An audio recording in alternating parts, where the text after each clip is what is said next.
Assalamualaikum warahmatullahi wabarakatuh. Halo teman-teman, perkenalkan aku Ael. Kali ini aku bakal bahas satu materi yang berkenaan dengan psikologi perkembangan, yaitu seputar perkembangan sosial. Nah, perkembangan sosial dalam psikologi perkembangan ini merujuk pada perubahan atau cara seseorang berinteraksi dengan orang lain dan bagaimana mereka itu membentuk hubungan sosial seiring berjalannya waktu sesuai dengan tahapan pertumbuhan atau perkembangan mereka. Nah, proses ini pastinya nih melibatkan sejumlah aspek penting seperti perkembangan hubungan interpersonal, identitas sosial juga, dan juga empati dan yang sesuai dengan kemampuan norma dan sosial budaya seseorang. Nah, ada nih beberapa tahapan utama dalam perkembangan sosial. Yang pertama adalah perkembangan sosial pada masa kanak-kanak, yaitu 0 sampai 6 tahun, yang mana pada usia itu anak-anak ini mulai belajar tentang hubungan sosial dasar mereka, yaitu hubungan mereka kepada orang tua, kepada teman-teman sebaya yang baru mereka temui, kepada saudara juga, dan kepada orang yang mereka temui. Nah, mereka ini belajar nih untuk mengenali perasaan orang lain dan juga perasaan mereka, misalkan belajar berempati. Dan konsep ini didasari dengan anak-anak ini mulai membangun keterampilan dasar dalam berbagi atau bergiliran, atau dia berusaha untuk berempati kepada orang lain, seperti itu. Nah, lalu yang kedua adalah perkembangan sosial pada masa sekolah dasar, yaitu 7 sampai 12 tahun. Yang mana di usia ini interaksi sosial anak itu mulai menjadi kompleks daripada yang sebelumnya, di mana mereka itu mulai mengembangkan hubungan mereka secara awet dengan teman-temannya dan juga belajar tentang pentingnya aturan dalam hubungan sosial.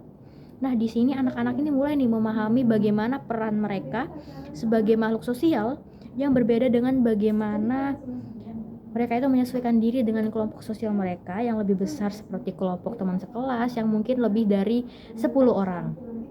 Nah, pada masa ini juga nih perkembangan konsep diri mereka dan harga diri mereka juga mulai terbentuk, yang mana yang mempengaruhi mereka atau nantinya mempengaruhi cara mereka berinteraksi dengan orang lain dan juga dengan teman sebayanya.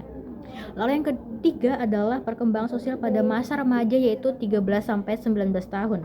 Yang mana masa remaja ini adalah periode yang paling penting ya, yang harus kita amati di dalam perkembangan sosial. Yang mana ini nih dimulai ketika individu ini bisa dibilang mulai mencari identitas mereka dan melakukan hubungan sosial lebih kompleks daripada sebelumnya. Nah, remaja di sini mulai banyak terlibat nih di dalam hubungan persahabatan atau bahkan hubungan percintaan, yang mana mereka ini juga mengalami yang namanya perubahan dalam hal pemahaman ajaran, entah itu sosial, budaya, dan juga cara pandang mereka terhadap sesuatu. Nah, juga di sini konsep kemandirian dan pencarian identitas adalah hal yang dibutuhkan dan hal yang menjadi ciri khas di dalam perkembangan sosial pada anak remaja 13 sampai 19 tahun ini.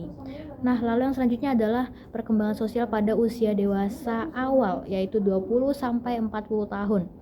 Yang mana di usia dewasa ini individu mulai membangun hubungan yang lebih permanen seperti pernikahan, atau hubungan jangka panjang atau kemitraan jangka panjang, yang mana mereka juga mulai bergabung di dalam hubungan sosial yang jauh lebih besar dibanding hubungan sosial di masa remaja.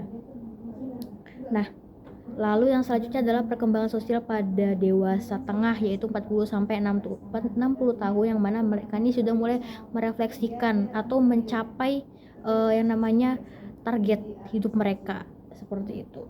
Nah, ada nih faktor-faktor yang mempengaruhi perkembangan sosial mereka, apakah terhambat atau tidak. Yang pertama adalah teman sebaya, di mana teman sebaya ini memberikan peluang yang besar untuk belajar tentang kerjasama, persiapan, bagaimana kita menerapkan atau mengembangkan empati kita kepada orang lain, dan juga bagaimana dinamika kelompok itu bekerja. Lalu yang selanjutnya adalah bagaimana budaya dan nilai sosial itu berjalan. Nah, nilai dan norma ini mempengaruhi cara individu berinteraksi dengan orang lain dan juga bagaimana mereka itu melihat diri mereka secara luas, apalagi di dalam konteks sosial.